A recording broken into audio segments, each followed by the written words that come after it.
لا حول ولا قوة الا باللہ العلی العظیم۔ اعوذ باللہ من الشیطان اللعین الرجیم۔ بسم اللہ الرحمن الرحیم۔ الحمد للہ رب العالمین، والصلاة والسلام علی سید المرسلین وَأَهْلِ بَيْتِ الطَّيِّبِينَ الطَّاهِرِينَ، اما بعد فقد قال رسول اللہ صلی اللہ علیہ وآلہ وسلم۔ بسم اللہ الرحمن الرحیم۔ اولنا محمد، آخرنا محمد، اوسطنا محمد، وکلنا محمد۔ ناظرین و سامعین گرامی قد، خواتین و حضرات، مومنین اور مومنات، آپ کی خدمت میں آج کی اس مبارک گھڑی، پرمسرت گھڑی، فضیلتوں سے پر ان ساعتوں میں نیک دعاؤں کے ساتھ آپ کی خدمت میں سلام عرض ہے، اور اس کے بعد آج کی جو یہ خوشی، آج کی جو یہ پرمسرت گھڑی ہے، ہمارے اور آپ کے تمام عالم انسانیت، عالم اسلام، تمام کائنات کے ہر مخلوق الہی کی خدمت میں پانچویں امام محمد باقر العلوم کی ولادت کے اس موقع پر، جو آج کی تاریخ ہے 1 رجب المرجب، آپ کی ولادت پر مبارکباد پیش کرتا ہوں، تبریک و تہنیت پیش کرتا ہوں، اپنے وقت کے امام کی خدمت میں، علماء اکرام کی خدمت میں، مراجع عظام کی خدمت میں، تمام مومنین اور مومنات کی خدمت میں آپ سے بھی گزارش کرتا ہوں، اور میں بھی، کہ اس مبارکباد کو آپ بھی قبول کریں، اور اپنی جانب سے امام کی بارگاہ میں مبارکباد پیش کرنے کے لیے آپ سب جو مجھے سماعت فرما رہے ہیں، آپ سے گزارش ہے کہ ایک مرتبہ محمد و آل محمد علیہ السلام کی ذات گرامی پر درود پڑھ دیں۔ اللہم صلی علی محمد و آل محمد۔ ناظرین اکرام، آج کی بڑی مبارک تاریخ ہے 1 رجب۔ یہ چند وجوہات کے ساتھ، اور یہ پورا مہینہ بلکہ یوں کہا جائے کہ بڑا مبارک ہے۔ میں اس کی ابتدا یہاں سے کرتا ہوں، اس کے بعد پھر انشاءاللہ امام پہ گفتگو کروں گا کہ واقعی یہ بڑا مبارک مہینہ ہے۔ آج کے دن جو سب سے بڑی فضیلت ہے 1 رجب کی، روزے کے حوالے سے ہے کہ روزہ اس میں رکھا جائے، اور مجھے امید ہے کہ آپ سب نے بھی آج انشاءاللہ روزہ رکھا ہوگا۔ چھٹے امام جعفر صادق علیہ السلام فرماتے ہیں کہ اگر کوئی 1 رجب کو روزہ رکھے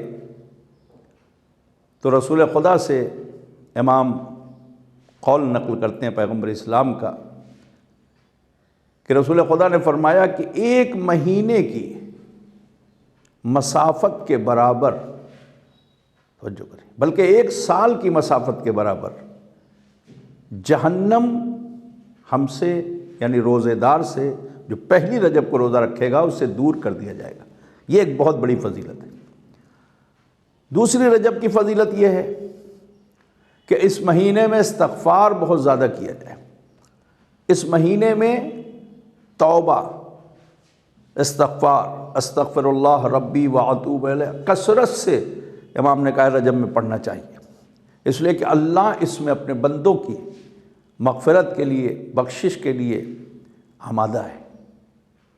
اور یہ اتنا مبارک مہینہ ہے رجب المرجب کا کہ پیغمبر اسلام فرماتے ہیں کہ اللہ نے اس مہینے کو اپنی طرف منسوب کیا ہے، یعنی خدا کی طرف یہ مہینہ منسوب ہے۔ پیغمبر اسلام کا جیسا کہ قول ملتا ہے کہ رجب میرا مہینہ ہے، رجب جو ہے اللہ کا مہینہ ہے، شعبان رسول خدا کا مہینہ ہے، اور رمضان مومنین کا یعنی امت محمد مصطفیٰ صلی اللہ علیہ وآلہ وسلم کا مہینہ ہے۔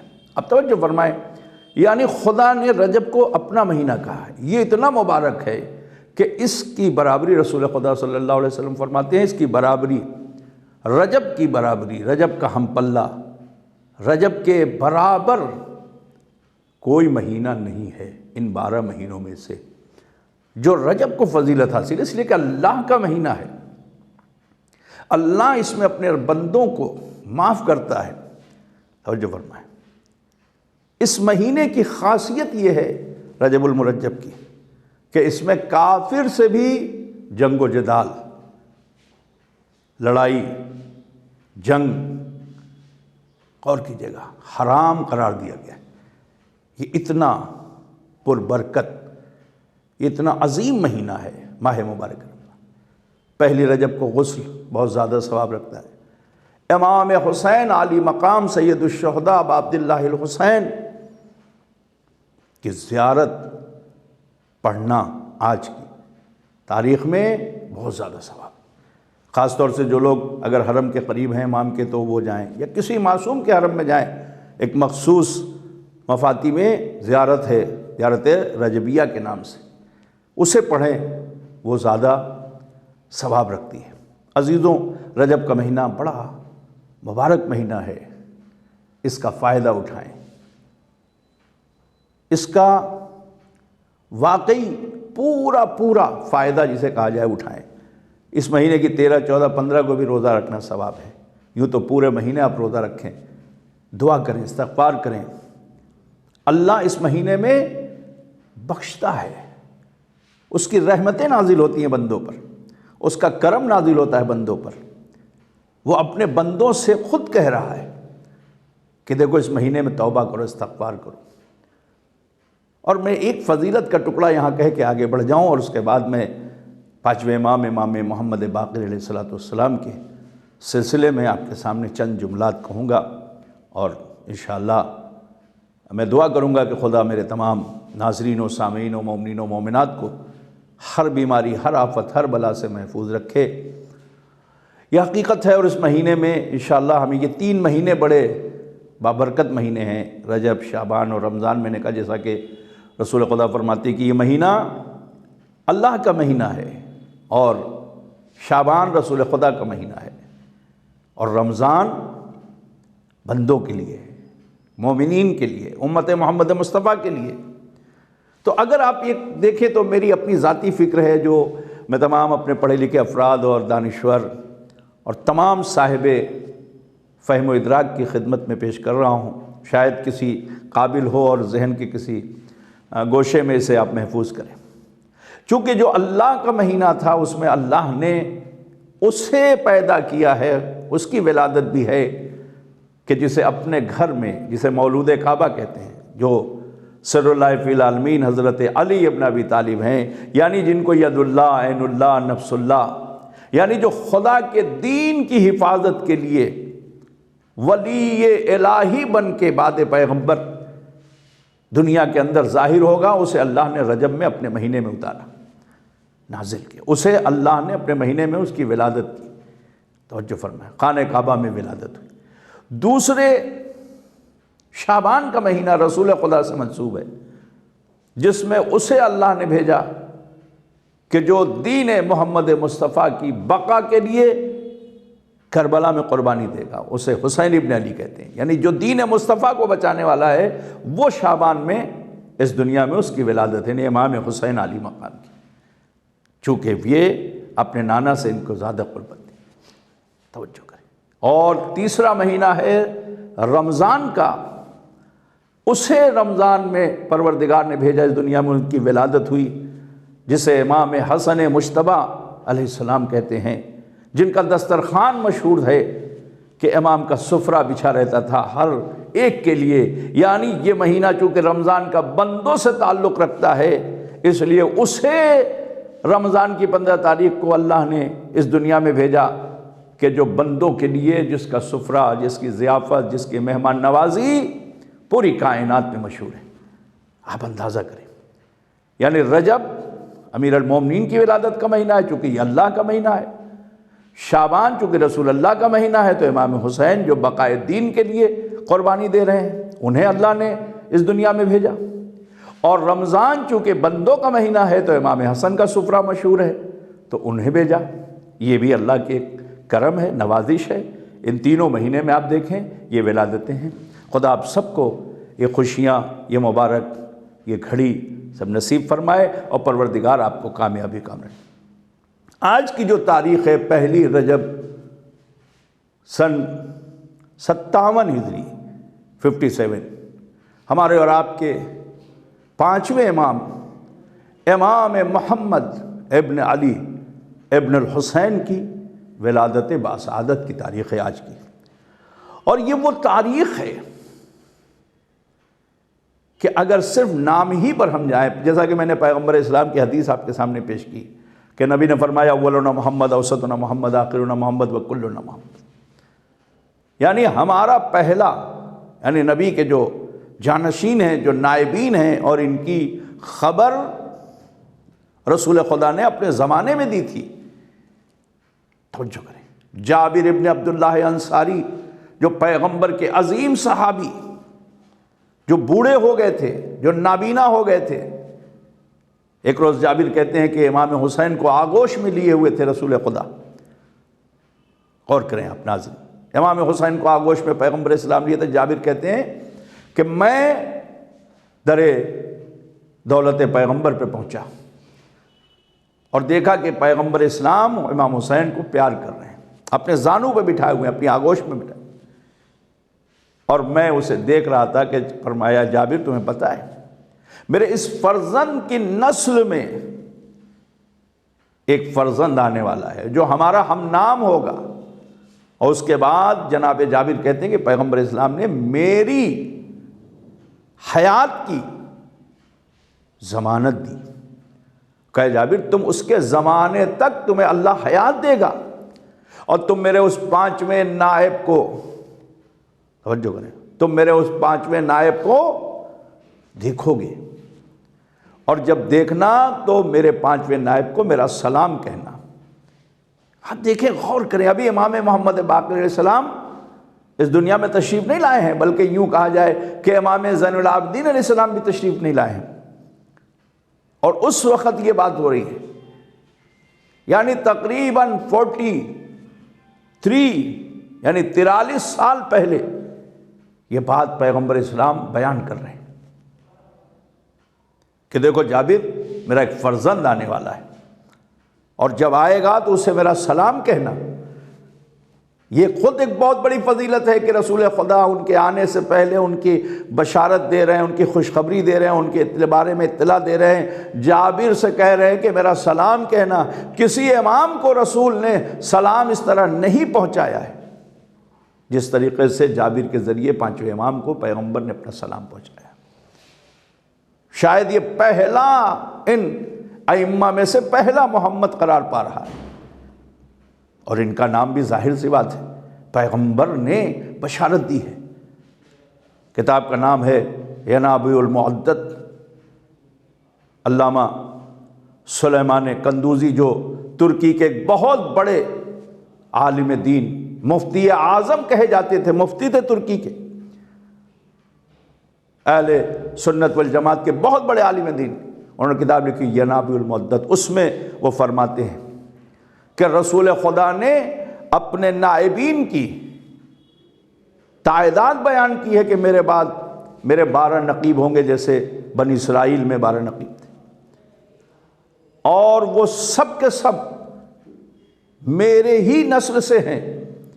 اور اس کے بعد دوسرے مقام پر وہ لکھتے ہیں، علامہ شیخ سلیمان قندوزی، وہ کہتے ہیں کہ پیغمبر نے فرمایا کہ وہ سب کے سب ان کا نام، ان کا نسب اور یہی نہیں بلکہ ولدیت بھی پیغمبر نے بتائی کہ دیکھو وہ کس کے فرزند ہوں گے، ان کا باپ کون ہوگا، ان کا بیٹے کون ہوں گے۔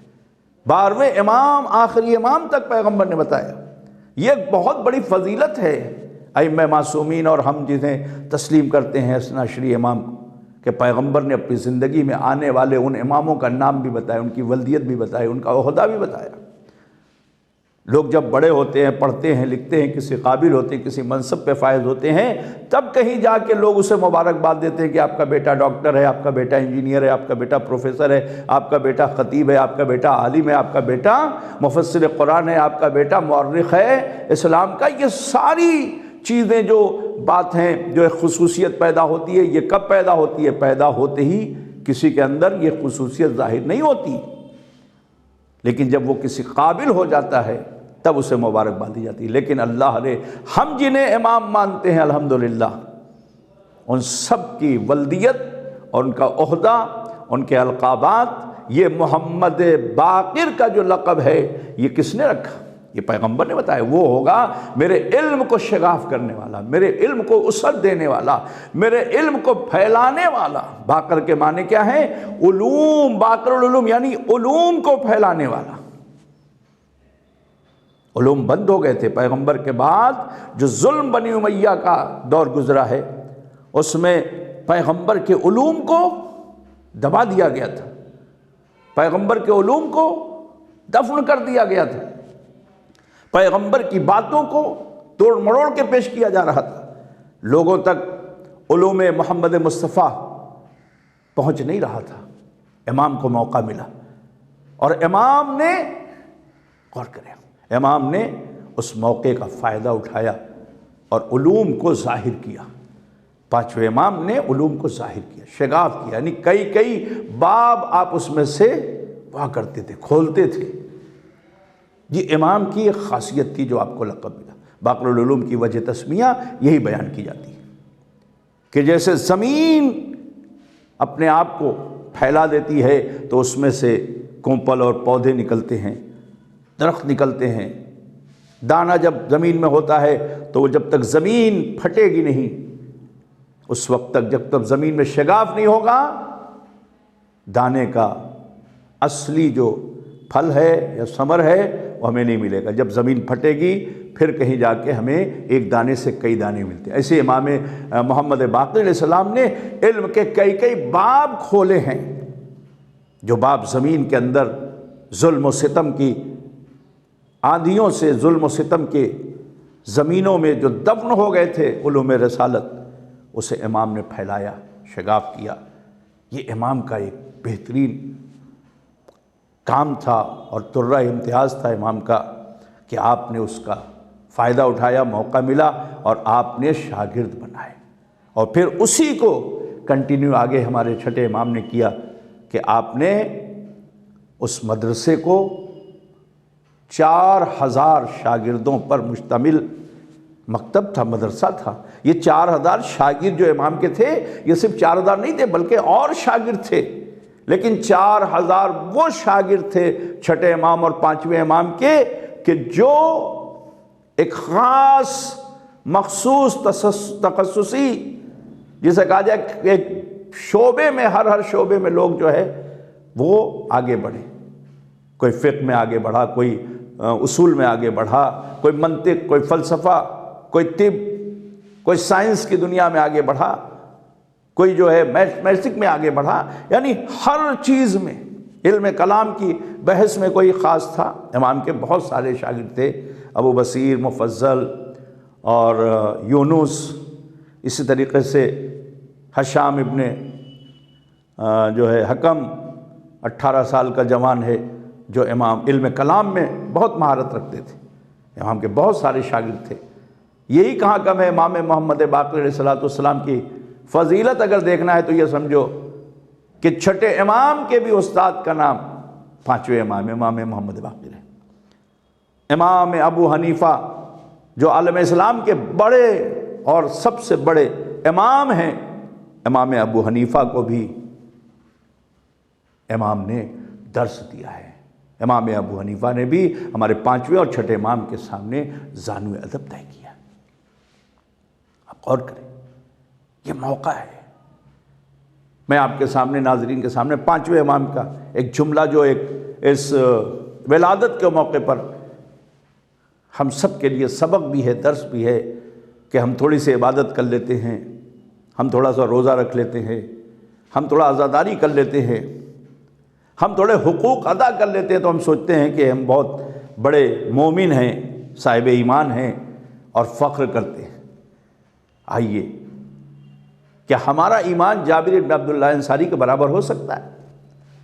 کیا ہمارا ایمان جابر جیسے، جس نے رسول خدا کی زیارت کی ہے، جس نے علی مرتضیٰ کی زیارت کی ہے، جس نے امام حسن کی زیارت کی ہے، جس نے امام حسین علیہ السلام کی زیارت کی ہے، جس نے امام زین العابدین علیہ السلام کی زیارت کی ہے، ایسا صحابی جو پانچویں امام کی زیارت کر رہا ہے، کتنا عرصہ گزرا؟ جناب صدیقہ طاہرہ کے زمانے کو بھی شامل کریں تو 7 معصوم کی زیارت کر رہا ہے بظاہر۔ اتنا عظیم صحابی ہے، مگر ایمان ان کا کیا ہے؟ یہ کہتے ہیں کہ جب پانچویں امام سے ملاقات ہوئی، اور جابر جب امام کی خدمت میں ہر وقت باقر باقر کہہ کے مدینے کی گلیوں میں دوڑتے تھے، ڈھونڈتے تھے، تلاش کرتے تھے کہ وہ زمانہ مل جائے کہ میں نبی کا سلام کہوں اور نبی کے نائب کو زیارت کروں۔ یہ شوق، محبت، اشتیاق، یہ جو دل کے اندر ان کے ایک محبت تھی، جو کہ جان رہے تھے کہ نبی نے حکم دیا ہے، اور اس نبی نے حکم دیا ہے جس کے اوپر قرآن مہر لگا رہا ہے، وَمَا يَنطِقُ عَنِ الْهَوَىٰ إِنْ هُوَ إِلَّا وَحْيٌ يُوحَىٰ، یہ کلام ہی نہیں کرتا مگر خدائے رب العزت کے اشارے سے۔ تو وہ جو کہہ دیا ہے تو حیات بھی ملے گی، اللہ اکبر۔ لیکن نبی پر یقین کتنا ہے جابر کو؟ حیات بھی ملے گی اور امام سے ملاقات بھی ہوگی۔ اس لیے جب باقر کہتے ہوئے جابر مدینے میں کہتے تھے، یہاں تک کہ بوڑھے ہو گئے تھے، ضعیف ہو گئے تھے، اور آنکھوں سے دکھائی نہیں دے رہا تھا، نابینا ہو گئے تھے، تب آواز دیتے تھے، یا باقر، یا باقر، یا باقر، یا باقر۔ ایک روز روایت بتاتی ہے کہ چوتھے امام تشریف لائے اور اصحاب بیٹھے ہوئے تھے، چاہنے والے بیٹھے ہوئے تھے، اور اس میں جابر بھی بیٹھے تھے، جابر ابن عبداللہ انصاری، جو پہلا امام حسین کی قبر کا مجاور ہے، ذہنوں میں رہے مومنین کے۔ کہتے ہیں کہ جناب جابر سے چوتھے امام نے ملاقات کی، اور اس کے بعد پانچویں امام کو آپ نے کہا، یہ کون ہے؟ کہا میرے فرزند ہیں۔ کہا انہیں ذرا آگے بڑھائیں۔ امام نے کہا میرے لال آگے بڑھ جاؤ۔ کہا تھوڑا انہیں کہیں کہ پیچھے آئے۔ چوتھے امام نے کہا کہ بیٹا پیچھے آ جاؤ۔ اللہ اکبر، نابینا تھے مگر چال سے سمجھ گئے۔ اللہ اکبر، اولنا محمد، اوسطنا محمد، آخرنا محمد، وکلنا محمد، یہ سب کے سب محمد ہیں۔ یعنی پانچویں امام، غور کیجئے گا، سورت سے محمد عربی ہیں، نام سے محمد عربی ہیں، اور ان کے دلوں میں علوی، یہ حقیقت ہے۔ جب جابر نے دیکھا کہ تو پیغمبر اسلام کی طرح رفتار و گفتار ان کی ہے، تو فوراً کہتے ہیں کہ آپ کو آپ کے جد نے میرے ذریعے سے سلام پہنچایا ہے۔ پانچویں امام کے لیے ملتا ہے کہ آپ نے پیشانی کا بوسہ لیا اور کہا اچھا جابر، رسول خدا پہ بھی اور آپ پہ بھی میرا سلام۔ اللہ اکبر۔ اس کے بعد میں کہہ رہا تھا کہ ایمان کی منزل دیکھیں، ہم فخر کرنے لگتے ہیں، تھوڑا سا نماز پڑھ لیا، جماعت سے پابندی سے نماز پڑھ رہے ہیں، روزہ رکھ لیا، مجلسوں میں جا رہے ہیں، تو ہم سوچتے ہیں دوسرے لوگوں کا ایمان کم ہے اور ہمارا ایمان بہت بلند ہے۔ نہیں، جناب جابر سے پوچھا ہے پانچویں امام نے۔ سنیں میرے ناظرین و سامعین، خدا ہم سب کو توفیق دے کہ ہم اپنی عبادتوں میں اور اضافہ کریں، اپنے روحانی عمل میں اور اضافہ کریں، اپنے نفس کو اور زیادہ پاک و پاکیزہ بنائیں۔ اس امام کے صدقے میں خدا ہم سب کو توفیق دے۔ پوچھا، سوال کیا مولا نے کہ بتاؤ جابر، یہ بتاؤ تمہارے ایمان کی کیا منزل ہے؟ ظاہر سی بات ہے، 7 امام کے زمانہ جس نے دیکھا ہو اور ایمان بھی رکھتا تھا، جس کی سند خود پیغمبر اسلام کا یہ کہنا کہ جابر تم میرے نائب کو سلام کہنا، یہ کہنا ہی رسول خدا کا بہت بڑی دلیل ہے کہ وہ صاحب ایمان تھے۔ اتنا عظیم صحابی ہے۔ کہتے میرے ایمان کا عالم یہ ہے کہ میں موت کو زندگی پر ترجیح دیتا ہوں، میں صحت یابی کو مرض پر ترجیح دیتا ہوں۔ غور کیجیے گا، میں آخرت کو دنیا پہ ترجیح دیتا ہوں۔ میں کیا کرتا ہوں؟ میں غربت کو، توجہ کرے گا، ثروت مندی پر ترجیح دیتا ہوں، یعنی ایک کو ایک پر میں ترجیح دیتا ہوں۔ میرے سامنے اگر غربت ہے تو میں اسے زیادہ پسند کرتا ہوں دولت مندی سے، میں بیماری کو زیادہ پسند کرتا ہوں صحت یابی سے، میں موت کو زیادہ پسند کرتا ہوں حیات سے، میں آخرت کو زیادہ پسند کرتا ہوں دنیا سے۔ امام نے کہا چچا جابر، اتنے زمانے معصومین کی صحبت میں رہ کر آپ کے ایمان کی یہی منزل ہے؟ اللہ اکبر، اللہ اکبر۔ جناب جابر لرز گئے، کانپ گئے، پنڈلیوں میں حرکت آ گئی، کہنے لگے کہ ہاتھوں کو جوڑ لیا، کہنے لگے فرزند رسول، میں بوڑھا صحابی آپ کے قدموں میں گر گیا۔ اللہ اکبر۔ امام نے اٹھایا، کہا چچا جابر آپ میرے قریب، آپ میرے بزرگ ہیں۔ اللہ اکبر۔ کہا پھر فرزند رسول ایمان کیا ہے؟ کہ ایمان کی منزل یہ ہونی چاہیے ایک مومن کے دل میں کہ اللہ جس حال میں رکھے اس حال میں راضی رہے۔ اگر خدا تندرستی دے تو اس کا شکر ہے، اگر خدا غربت دے تب بھی اس پر صبر و شکر کرنا چاہیے، اگر خدا حیات دے تو اسے لوگوں کے لیے فائدہ مند بنائے، اگر خدا موت دے تو اس کے لیے بھی راضی رہنا چاہیے، اگر خدا دنیا میں رکھے تب بھی راضی رہو، آخرت میں بلا لے تب بھی راضی رہو، اگر خدا دولت دے اس پر بھی راضی رہو، اگر خدا دولت لے لے پر بھی راضی۔ ہر حال میں اللہ کی مرضی کے مطابق اپنی زندگی گزارنے کا نام سب سے بڑا ایمان ہے۔ یہ کون فرما رہا ہے؟ پانچویں امام فرما رہا ہے۔ اللہ اکبر۔ یہ ہونا چاہیے، خدا جس حال میں رکھے اس حال میں راضی رہیں۔ اہل بیت کا شیوا یہی تھا، اہل بیت کی سیرت یہی تھی، اہل بیت نے ہمیں یہی درس دیا ہے کہ جس حال میں خدا رکھے۔ ان کے پاس کیا نہیں تھا؟ ان کی ٹھوکروں میں زمانہ تھا، ٹھوکروں میں زمانہ تھا، خدا کی قسم۔ یہ چاہتے تو بادشاہ وقت بنی امیہ کے تخت و تاج ڈوب جاتے، یہ صرف ٹھوکر مارتے اتنا پانی نکلتا۔ یہ زمین کو حکم دے دیتے، زلزلہ آتا، محل اور قصر ویران ہو جاتے دشمن کے۔ یہ اگر حکم دیتے تو انسان زمین کے اندر دھس جاتا۔ ساری طاقتیں ہونے کے بعد بھی انہوں نے رضا الہی کا دامن نہیں چھوڑا۔ یہ ہر حال میں خوش رہے اور شکر کرتے رہے۔ یہ ہمارے پانچویں امام کا شعر۔ امام کے علم کا عالم یہ تھا کہ جو بھی سوال کرتا تھا امام اس کے سوال کا جواب دیتے تھے۔ ایک شخص آیا اور وہ کہنے لگا کہ میں ہر چیز بیان کرتا ہوں۔ امام کو خبر ملی، امام بھی پہنچے، اور پہنچنے کے بعد سنیں آپ، امام اس کے قریب گئے اور جانے کے بعد کہا کہ میں نے سنا ہے کہ تو ہر شے کا علم رکھتا ہے، دنیا میں جو چیز ہے تجھے پتہ ہے؟ کہا ہاں مجھے پتہ ہے۔ امام نے ہاتھ بڑھایا اور بڑھانے کے بعد کہتے ہیں کہ امام نے اپنی مٹھی بند کی۔ کہا بتا میرے ہاتھ میں کیا ہے؟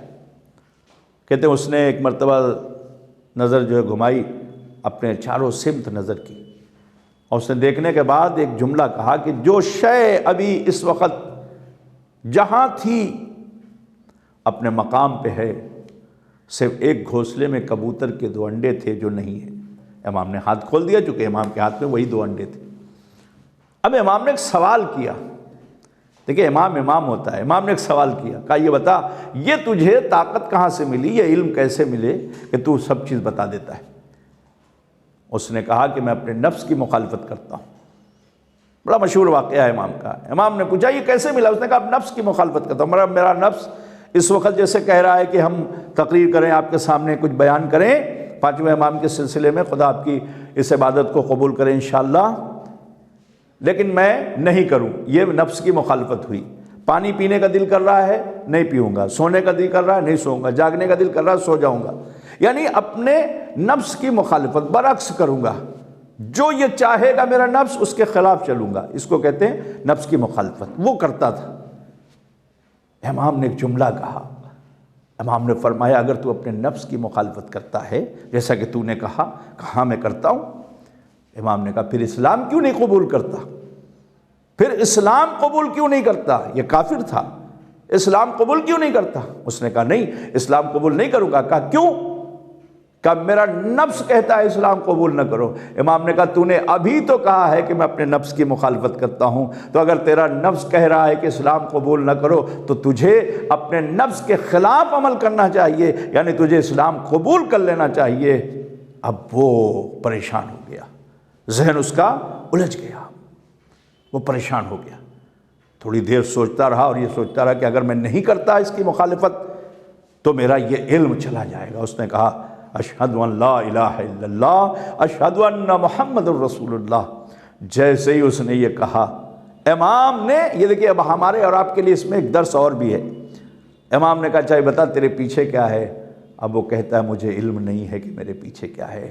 قدموں پہ گر گیا امام کے، پانچویں امام کے، اور اس نے کہا مولا یہ بتائیے کہ جب تک میں مومن نہیں تھا، کافر تھا، مجھے سارا علم تھا، اب میں جب مسلمان ہو گیا، صاحب ایمان ہو گیا، آپ کے ہاتھوں پہ کلمہ پڑھ لیا، تو اب مجھے اپنے پیچھے کیا علم نہیں۔ امام نے کہا یہی کہ تو کافر تھا، خدا تیرے نفس کی مخالفت کی جزا تجھے اس دنیا میں دے رہا تھا، لیکن جب تو نے اسلام قبول کر لیا تو اب خدا تجھے 30% اس دنیا میں تجھے عمل کی جزا دے گا اور 70% تجھے آخرت میں دے گا۔ اس لیے خدا تجھے سب چیز یہاں نہیں دے گا۔ مومن کو صبر کرنا چاہیے تاکہ اس کی آخرت بہتر ہو سکے۔